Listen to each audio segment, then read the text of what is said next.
After months of negotiations, the EU and US have a framework trade agreement in place. This comes after the European Commissioner for Trade, Maroš Šefčovič, says that he's made roughly 10 visits to Washington to try and get this deal done. It was done just a few days before this August 1st deadline, when baseline duties on European goods heading to the US were set to rise to 30%. Šefčovič said that had that have happened, that would have essentially halted trade between these enormous trading partners that account for roughly 30% of global trade. The message from Maroš Šefčovič says that while it was the best deal under difficult circumstances, he also adds that he believes and hopes this will be a stepping stone for the two trading partners. If I were to sum up this EU-US agreement in one sentence, I would say it brings renewed stability and opens the door to strategic collaboration.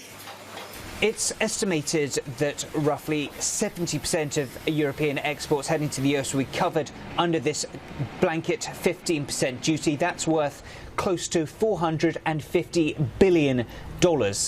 There are some exemptions. There'll be a 0 for 0 on critical sectors, including certain aircraft parts, certain chemicals, semiconductor components.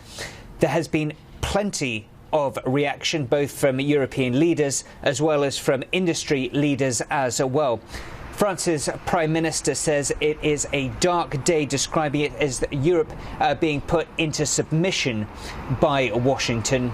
Certain other trade components, some trade industry have described it as inadequate, also a painful deal, saying that it is lopsided.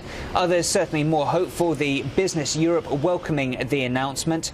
I've been speaking to a few industry leaders, essentially calling for more clarity on what is included, what's exempt from this 15% base rate. Ursula von der Leyen has described it as that 15% is a number that should not be underestimated. She says, though, that it is the best that they could get.